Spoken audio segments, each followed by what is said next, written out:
Hello and welcome to all.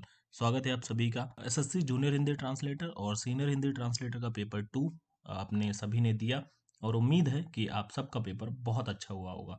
Paper का detail analysis करने में मुझे थोड़ा वक्त लग गया, इसलिए वीडियो लेट मैंने ये अपलोड किया है क्योंकि मैंने कई सारे बच्चों से इस बारे में बात की और जो ग्रुप में बच्चे थे उनसे मैंने पूछा, जो पर्सनली मुझसे कनेक्टेड थे जो बच्चे उनसे मैंने पूछा। इस तरह से सभी बच्चों से बात करके और उसके बाद फिर मैंने इस पेपर का एनालिसिस किया है। तो मुझे इसलिए इसमें थोड़ा-सा टाइम भी लग गया, तो उम्मीद है कि आप सब ये चीज़ समझेंगे कि मुझे टाइम क्यों लगा है। तो एक-एक करके फिर हम इस बारे में बात करेंगे। मैंने बच्चों से जब बात की तो मैंने सभी से ये जाना कि पेपर कैसा था और आप लोगों का पेपर कैसा गया। तो सभी का ये कहना था कि सर पेपर तो अच्छा गया है, पर कई सारे लोगों ने ये भी बताया कि पेपर में टाइम की जो है वो उनको प्रॉब्लम रही।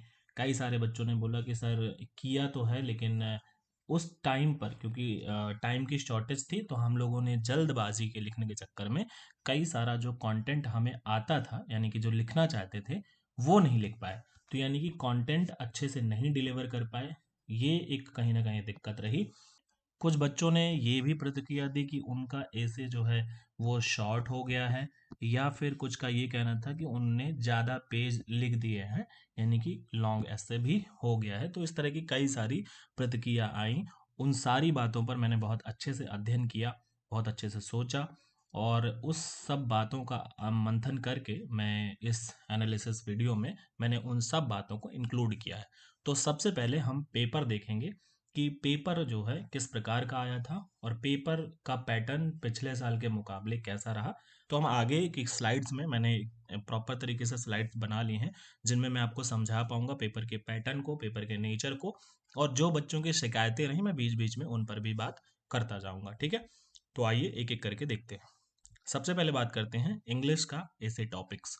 पेपर मिला होगा तो सबसे पहले आपका इंग्लिश के ही ऐसे आपके गिवन रहते हैं, फिर हिंदी के, फिर इंग्लिश का जो पैराग्राफ दिया रहता है हिंदी में उसे ट्रांसलेट करना होता है और फिर इसके बाद हिंदी का पैसेज दिया रहता है और उसे इंग्लिश में ट्रांसलेट करना होता है। आप देख रहे होंगे अपनी स्क्रीन पर कि मैंने इस साल के और पिछले साल के दोनों को मैंने यहाँ पर रखा हुआ है ताकि मैं उससे कंपैरिजन कर पाऊँ कि जो पेपर का नेचर रहा है वो किस तरीके का रहा है।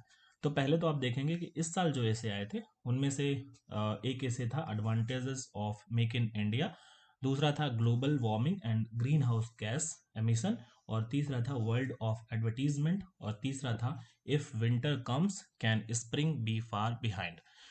तो देखेंगे कि सारे जो जितने ऐसे पूछे गए हैं कोई भी ऐसा ऐसा नहीं कि इररिलेवेंट है या आउट ऑफ द बॉक्स है। कोई भी ऐसा टॉपिक मुझे इनमें से नहीं लगा। Advantages of make in India, या आप देखेंगे कि करंट से आपका पूछा गया है। ग्लोबल वार्मिंग भी कहीं ना कहीं एनवायरनमेंट से तो है ही है और कहीं ना कहीं करंट से भी ये जुड़ा हुआ एक मुद्दा है। वर्ल्ड ऑफ एडवर्टीजमेंट, इसको आप कह सकते हैं कि करंट से भी जोड़ सकते हैं और इसको आप साइंस टेक से भी जोड़ सकते हैं क्योंकि आजकल देखेंगे कि एडवर्टीजमेंट का जो माध्यम है वो कहीं ना कहीं इतना डिजिटलाइज्ड हुआ है। आप फोन में और टीवी में और न्यूज़ चैनल्स में हर जगह आप हर तरीके का एडवर्टीजमेंट देखते हैं और कहीं ना कहीं जो एडवर्टीजमेंट का तरीका है वो कहीं ना कहीं अब बदला है।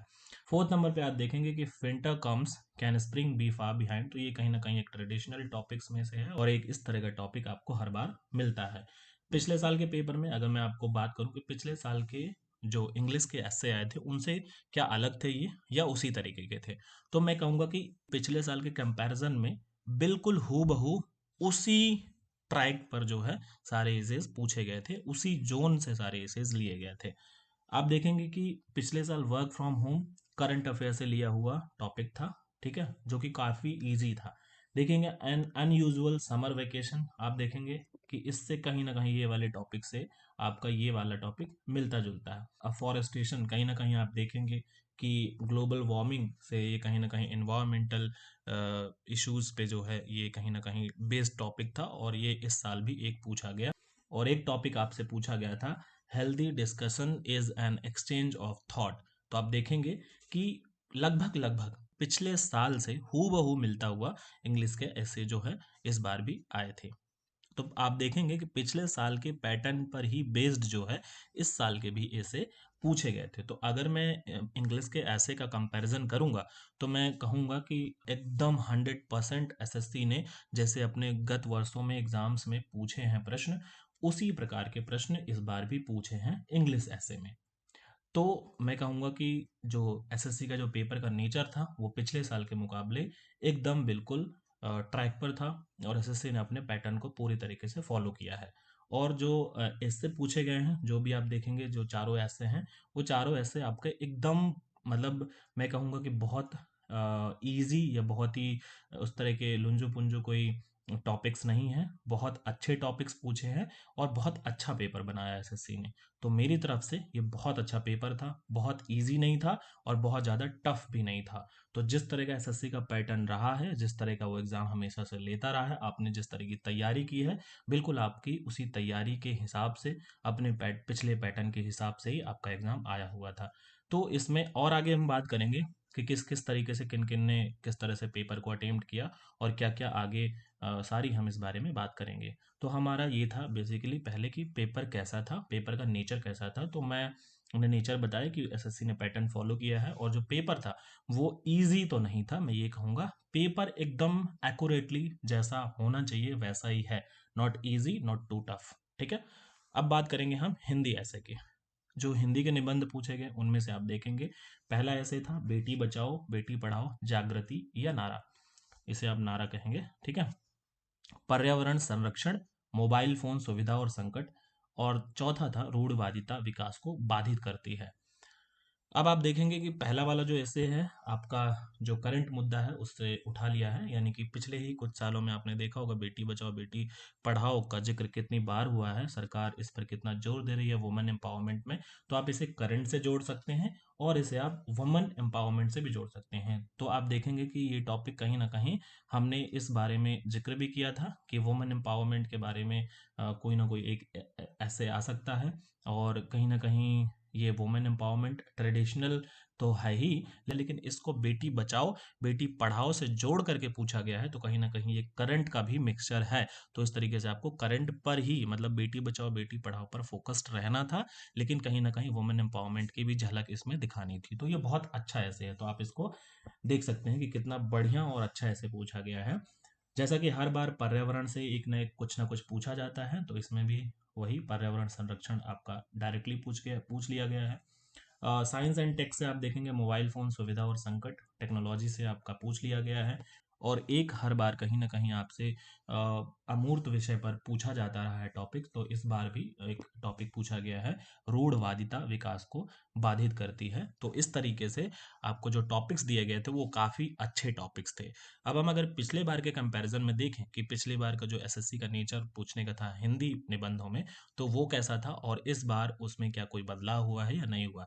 आप देखेंगे कि जो एसएससी ने पिछली बार पूछा था, सोशल मीडिया मानवीय निजता का उल्लंघन, जनसंख्या नियंत्रण कानून का औचित्य, अंतर्राष्ट्रीय खेलों में भारत की बदलती छवि और गांधीवाद की प्रासंगिकता। तो आप देखेंगे कि कहीं ना कहीं सोशल मीडिया में से पिछली बार भी क्वेश्चन पूछा गया था, और इस बार भी देखिए मोबाइल फोन इस तरह से जो है सुविधा और संकट, इससे कहीं ना कहीं मिलता जुलता वही इसे जो है दे दिया गया है। जनसंख्या नियंत्रण कानून कहीं ना कहीं काफी चर्चा में था और ये करंट टॉपिक से था, तो कहीं ना कहीं ये करंट से ये मुद्दा उठाया गया था। इसके बाद ये भी एक करंट टॉपिक से ही था, अंतर्राष्ट्रीय खेलों में भारत की बदलती छवि, तो ये कहीं ना कहीं एक करंट टॉपिक था।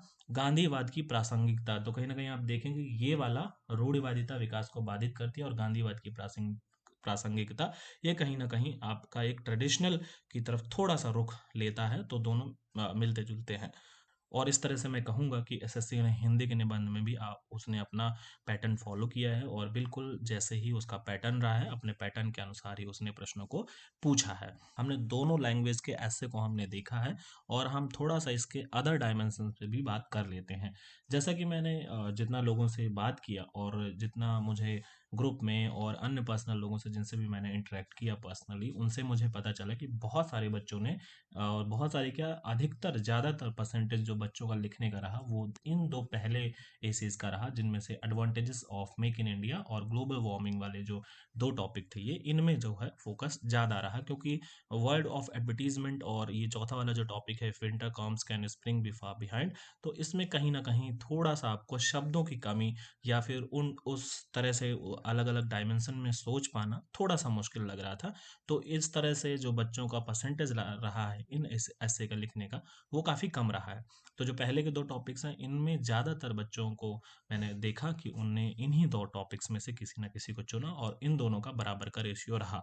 तो इस तरीके से मैं अगर कहूँ कि दोनों ऐसे जिन्होंने भी लिखा है, अगर उन्होंने लगभग 500 शब्दों में इस ऐसे को लिखा है और इस बार मार्किंग अच्छी होती है। और कई सारे बच्चों ने बोला कि सर ऐसे अधूरा रह गया है, ऐसे में किसी ने बोला कि मैंने इतने पेज लिखा, मेरे इतने ही पेज में हो गए। तो वो देखिए जिनका अधूरा रह गया है उसमें तो कहीं न कहीं बिल्कुल ये नेगेटिव चीज़ है और आपके मार्किंग में जो है नेगेटिव इम्पैक्ट डालेगी। बट जो बच्चे ये कह रहे हैं कि मैंने शायद कुछ बच्चों से बात की जिन्होंने मुझे बताया कि 4.5 पेज से भी ज़्यादा, मोर देन 4.5 पेज, यानी कि लगभग 5 पेज उन्होंने लिख दिया है। तो मुझे लगता है कि 5 पेज कहीं न कहीं ज़्यादा है। और जिन लोगों ने अधूरा छोड़ दिया है कि 500 शब्द नहीं हो पाया, जो कई सारे बच्चे हैं जिन्होंने बोला सर 1.5 पेज ही हो पाया, या कई ने बोला कि सर 2 पेज ही हो पाया। ये कहीं न कहीं आपके लिए नेगेटिव इम्पैक्ट डालेगा आपकी मार्किंग में, ठीक है? तो ये आपको नहीं करना चाहिए था, आपको ध्यान रखना चाहिए था।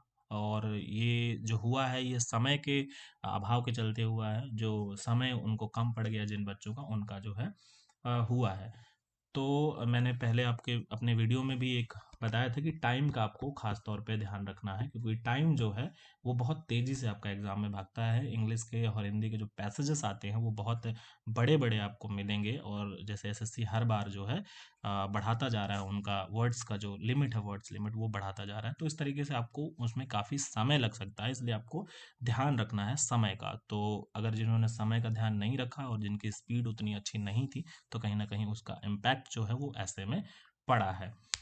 तो अब बात कर लेते हैं कि यदि अब जिन लोगों ने इन 2 टॉपिक्स पर लिखा है और ठीक-ठाक उन्होंने कंटेंट का वेटेज रखा है और उन्होंने प्रॉपर 500 वर्ड्स, लगभग 500 शब्दों में अपने एसे को रखा है, तो अगर इस बार अच्छी मार्किंग होती है, जैसे पिछली बार जो एवरेज मार्किंग का शिकायत थी और एवरेज मार्किंग सच में हुई, क्योंकि पिछले सालों में यदि आप मार्किंग का देखेंगे तो 130 प्लस जो है बच्चों ने स्कोर किया है। एक एवरेज बच्चे ने, जो बहुत अच्छे बच्चे थे उन्होंने 150 तक भी स्कोर किया है, 150 प्लस तक स्कोर किया है। लेकिन एवरेज बच्चा 120 130 प्लस भी स्कोर उसने किया है, अगर उसने अच्छे से पूरा ऐसे लिख दिया है, छोड़ा नहीं है कुछ, ठीक है? तो मैं अगर इस ऐसे की बात करूं तो अगर मार्किंग मिलेंगी इसको और सेम हिंदी का ऐसे मिला करके, क्योंकि हिंदी में आप देखेंगे कि रूढ़िवादिता विकास को बाधित करती है, इसमें बहुत ही कम बच्चों ने लिखा है। ज़्यादातर बच्चों ने क्या लिखा है कि इन 3 टॉपिक्स में जो है ज़्यादातर बच्चों ने लिखा है, पर्यावरण संरक्षण, मोबाइल फ़ोन सुविधा या संकट, और बेटी बचाओ बेटी पढ़ाओ पर जो है बहुत सारे बच्चों ने ये लिखा है अपना निबंध। तो इन तीनों टॉपिक्स का वेटेज काफ़ी अच्छा रहा है, और मैं कहूँगा कि अगर इन दोनों टॉपिक्स को मिला करके आपने पूरे लगभग 500 शब्दों में लिखा है, तो इस प्रकार जो इसकी मार्किंग है वो लगभग लगभग एवरेज बच्चे के भी ठीक ठाक नंबर इसमें होने वाले हैं। तो यदि अगर मैं उसकी बात करूं, इंग्लिश वाले ऐसे की बात करूं, तो अगर मैं इंग्लिश वाले में किसी भी ऐसे की बात करूं, जो बच्चा एवरेज है, जो अच्छे बच्चे हैं वो तो अच्छे मार्क्स लाएंगे, पर जो जिन बच्चों ने एवरेज कंटेंट दिया है, अच्छी मार्किंग्स हुई, तो मुझे लगता है 30 प्लस वो स्कोर कर सकते हैं इस ऐसे में।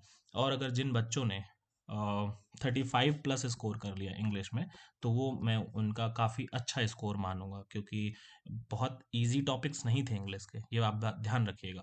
और अगर हिंदी टॉपिक की बात करूं मैं, तो मैं कहूँगा कि क्वाइट इजी टॉपिक्स थे।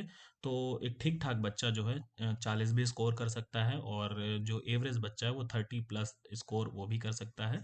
तो मैं 30-35 के अराउंड जो है मैं इसको भी मान लेता हूँ, ठीक है? तो इस तरीके से मैं कहूँगा कि 60 से 65 से, मैं कहूँगा 60 से मान लेता हूँ 60 से 70 मार्क्स जो है इसमें मिलने का जो आपको चांस रहेगा। जो एवरेज बच्चे हैं जिन्होंने कंटेंट लिखा है, मैं ये नहीं कहता कंटेंट क्वालिटी बहुत अच्छी हो, पर उन्होंने मतलब छोड़ा नहीं है, शॉर्ट नहीं रहे उनके ऐसे, तो जो है आपको 60 से 70 नंबर मिलने की पूरी पूरी संभावना है।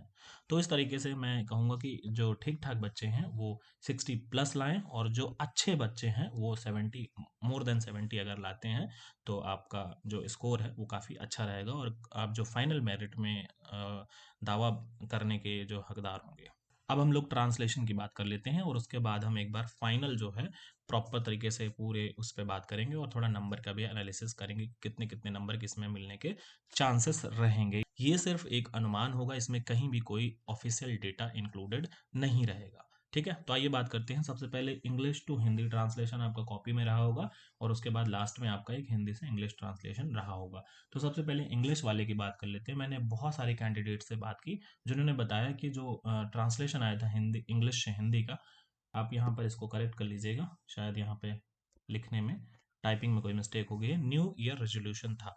तो मैंने बहुत सारे कैंडिडेट से बात की और उन्होंने बताया कि जो ट्रांसलेशन थे वो क्वाइट इजी थे, कोई भी ऐसे शब्द नहीं थे जिन्होंने बहुत ज़्यादा परेशान किया हो उनको। तो न्यू ईयर रेजोल्यूशन में कुछ इस तरीके का टॉपिक था, अगर हर हफ्ते आप एक प्लेज लेते हैं कि मुझे ऐसा करना है, तो अगर आप उसको पूरा कर लेते हैं तो आपको देखेंगे कि जाने कितने हफ्ते ऐसे होते हैं पूरे साल में। तो आप एक एक करके अगर हर हफ्ते बदलाव करते जाएंगे तो बहुत सारे बदलाव आपको अपने जीवन में देखने को मिलेंगे। लेकिन यदि आप न्यू ईयर रेजोल्यूशन की बात करते हैं तो साल में एक बार आप एक रेजोल्यूशन कोई लेते हैं नए साल पे और उसके बाद फिर आप उसको पूरा नहीं करते हैं और फिर अंत में आप देखते हैं कि आप अपने आप को गिल्टी फील करते हैं कि यार ये नहीं हो पाया। और इस तरीके से एक प्रॉपर तरीके से एक इंफॉर्मेटिव और मोटिवेशनल जो पैसेज था वो दे रखा था। अगर मैं पिछले साल के कंपैरिजन में बात करूं तो बिल्कुल ही ऐसा ही एक पैसेज पिछले साल भी दे रखा था जिसमें आप देखेंगे कि इमोशंस, हैप्पीनेस और इन सब बारे में प्रॉपर तरीके से बात की गई थी और ऐसा ही सेम इस बार भी पूछा गया था। तो आप देखेंगे कि एसएससी ने कितना जो है अच्छे से अपने पैटर्न को फॉलो किया कि एक पैसेज आपका इंफॉर्मेटिव और मोटिवेशन से भरा हुआ जो पैसेज पिछले साल पूछा था, इस बार भी सेम उसने एसएससी ने वही चीज़ पूछी हुई है कि कहीं न कहीं एक पैसेज दिया उन्होंने और वो इन्फॉर्मेटिव और मोटिवेशनल वे में था थोड़ा-सा। तो आप देखेंगे कि एसएससी ने पूरी तरीके से अपने एग्ज़ाम नेचर को, अपने पैटर्न को फ़ॉलो किया है। तो अगर सारे बच्चों का ये कहना है कि जो पैसेज था वो क्वाइट ईज़ी था और इस तरीके से, तो मैं कहूँगा कि हर बच्चे की अगर अच्छी मार्किंग होती है, जो एवरेज बच्चा है, ठीक-ठाक बच्चा है, उस बच्चे के जो है 30 या 35 प्लस तो उसके मार्क्स होने ही चाहिए। तो मैं अगर ऑन एन एवरेज 35 जो है मार्क्स यहाँ पे ले लेता हूँ, ठीक है? 35 मार्क्स इसमें प्लस कर देता हूँ मैं। 35 प्लस मार्क्स अगर आते हैं आपके तो आपने बहुत अच्छा परफॉर्म किया है, मेरी बात मानिए, क्योंकि 35 प्लस मार्क्स लाना संभव है और लाते रहे हैं बच्चे। पिछले साल भी 40 प्लस भी मार्क्स लाए हैं बच्चों ने। तो ठीक है, पिछले साल नहीं, मतलब उसके पहले, पिछले साल तो बहुत एवरेज मार्किंग हुई थी, तो उसके पहले की मैं बात कर रहा हूँ कि 35 प्लस मार्क्स आए हैं लोगों के। और अगर इस बार अच्छी मार्किंग होती है तो 35 प्लस आपके मार्क्स आने चाहिए, जिस तरीके से सब लोगों ने बताया कि बहुत अच्छा जो है एक पैसेज दिया हुआ था। ठीक है, अगर मैं हिंदी पैसेज की बात करूं तो देखेंगे कि एक रिस्पेक्टेड हिंदी प्रोफेसर थे जिनका नाम था अवधेश सर, उनके बारे में प्रॉपर तरीके से बोला गया था। और आप देखेंगे कि जिस तरह से इंग्लिश में अपने पैटर्न को, अपने एकदम बिल्कुल उस स्टैंडर्ड को फॉलो किया कि इस वे में पूछता है ट्रांसलेशन, सेम उसी वे में इस बार भी हिंदी का जो है पैसेज पूछा गया है। तो आप पिछले साल का देखिए, एक प्रसिद्ध नाटक संस्था है इप्टा, उसके बारे में वो बताया गया है कि वो ऐसे थी, वो ऐसे थी, लोगों उसको इस तरीके से याद करते हैं, लोगों ने इस तरीके से उसको प्यार किया और मतलब सारी चीज़ें जो हैं उसके बारे में बताया गया है। तो एक तरीके से आप देखेंगे कि ये जो प्रॉपर तरीके से जो ये पैसेज था, वो एकदम बिल्कुल ऐसा ही पैसेज इस बार भी पूछा गया था कि एक प्रोफ़ेसर हैं, जो बहुत रिस्पेक्टेड हैं पूरे कॉलेज में और एक लड़की है, जो उन सर को बहुत अच्छे से उन सर से प्रभावित है, उन सर से इंस्पायर्ड है। उनकी छवि से एक जो छात्रा है, वो बहुत अच्छे से प्रभावित होती है और उन उसका जो लगाव है, वो उन प्रोफ़ेसर्स के प्रभाव के चलते हिंदी के सब्जेक्ट की तरफ होता है और वो चाहती है, ऐसा विश करती है कि काश मेरा भी एक हिंदी का विषय होता। और अवधेश सर ऐसे थे, अवधेश सर के पढ़ाने का स्टाइल ऐसा था, उनकी क्लास में जाकर के मैंने एक बार राजा हरिश्चंद्र की कहानी मैंने सुनी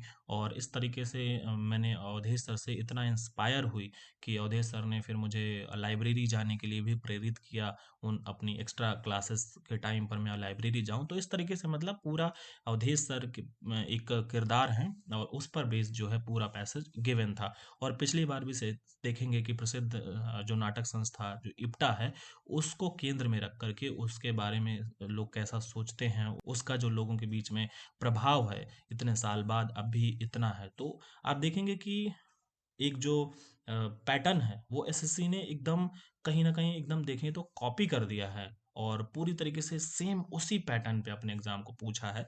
तो मैं कहूँगा कि ये आप लोगों के लिए इससे अच्छा और क्या हो सकता था कि एसएससी ने अपने पिछले साल के पैटर्न को एकदम फ़ॉलो किया। आप देखेंगे कि प्री में एसएससी ने एकदम पिछले सालों की अपेक्षा में इस साल चौंकाया और उसने एकदम अलग पैटर्न को फ़ॉलो किया। लेकिन पेपर 2 में आप देखेंगे कि एसएससी ने बहुत अच्छे से अपने पैटर्न को फ़ॉलो किया है और एक अच्छा पेपर जो है सेट किया है, ठीक है? यदि आप इंग्लिश के और हिंदी के पैसेज की बात करते हैं, तो उनकी जो शब्द सीमा है, उस पर आप बात करें तो एसएससी ने इस पर पूरा पिछले साल को कॉपी किया है कि उसने इंग्लिश के कंपैरिज़न में हिंदी का पैसेज जो है बड़ा रखा है इस बार भी और पिछली बार भी आप देखिए कि इंग्लिश का जो पैसेज था, वो ठीक-ठाक था, ठीक है? शब्द संख्या जो थी, वो ठीक-ठाक थी और इस बार भी उसने सेम रखा।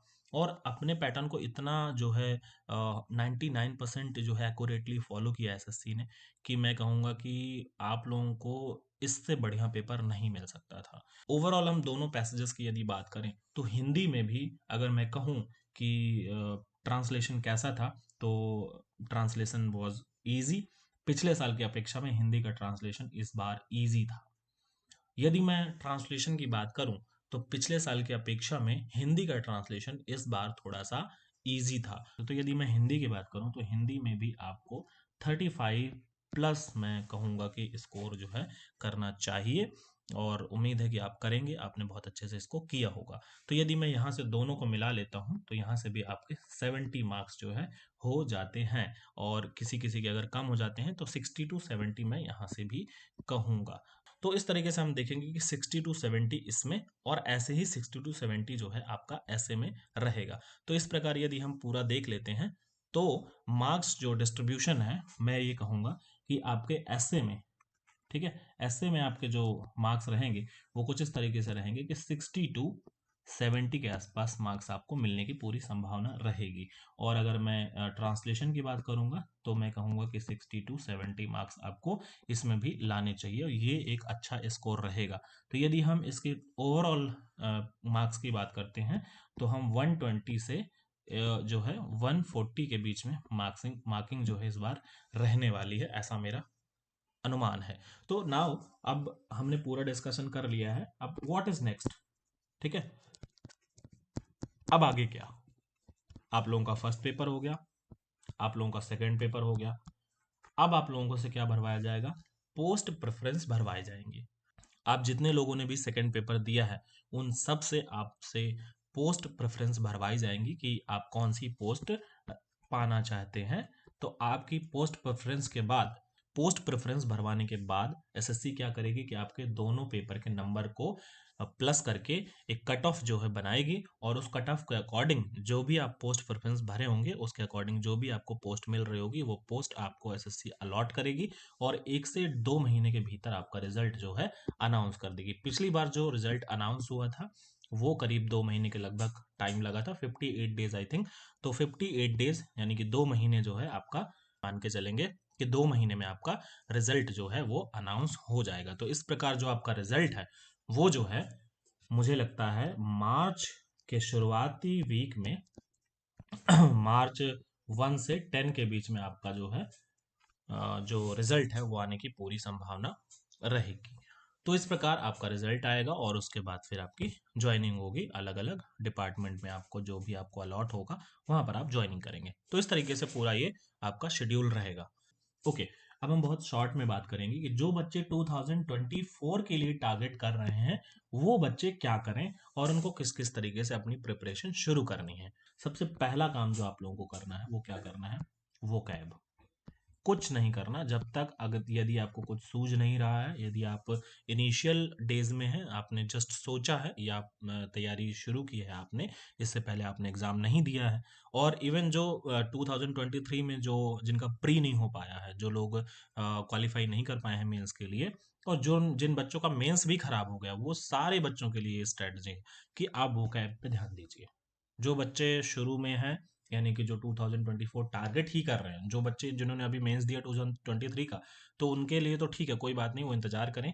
और जो बाकी एग्जाम्स के लिए अगर आपने कहीं फॉर्म भर रखे हैं, किसी और एग्जाम के लिए तैयारी करना, तो उसको आप थोड़ा सा ध्यान दे सकते हैं, 1-2 महीने का टाइम दे सकते हैं उसको, है ना। बहुत सारे बच्चे हैं जो आर ओ के लिए तैयारी कर रहे हैं, बहुत सारे बच्चे हैं जो यूपी पुलिस कांस्टेबल वगैरह के लिए तैयारी कर रहे हैं, तो मैं उनके लिए तो बोलूंगा कि आप लोग उसका भी दे सकते हैं एग्जाम, क्योंकि अभी ये एग्जाम में थोड़ा सा समय है और पर्याप्त समय आपको तैयारी करने को मिलेगा।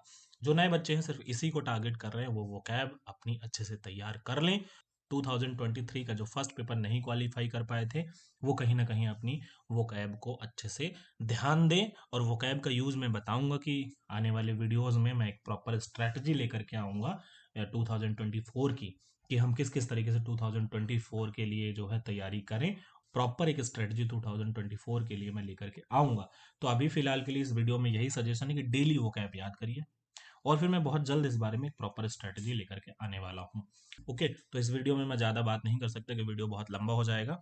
इस वीडियो के माध्यम से सिर्फ मैं पेपर को एनालिसिस करना चाहता था, तो मैं इस बारे में और ज़्यादा बात नहीं करूँगा। 2024 के लिए मैंने कह दिया है कि मैं प्रॉपर तैयारी करवाऊँगा यूट्यूब के माध्यम से ही, इसी चैनल पर। ठीक है, आप सब जितने भी बच्चे हैं वो जुड़ जाइए, जो नए बच्चे हैं, जो पुराने बच्चे जो 2023 में जो 2023 को क्रैक नहीं कर पाए हैं फर्स्ट पेपर, वो लोग सारे लोग जुड़ जाइए। मैं इसमें फ्री में हर एक इन्फॉर्मेशन, हर एक वीडियो जो है आपको देने वाला हूँ। पूरी कोशिश करूँगा जितना मैं कर पाऊँगा, ठीक है। तो अभी इस वीडियो में ज़्यादा बात नहीं करेंगे क्योंकि वीडियो बहुत लंबा हो जाएगा। तो हम आगे किसी और वीडियो में प्रॉपर तरीके से स्ट्रैटेजी पर बात करेंगे, और छोटी छोटी और जो आपकी क्वेरी होंगी उन पर बात करते रहेंगे, ठीक है। मिलते हैं ऐसे फिर किसी वीडियो में, तब तक के लिए नमस्कार।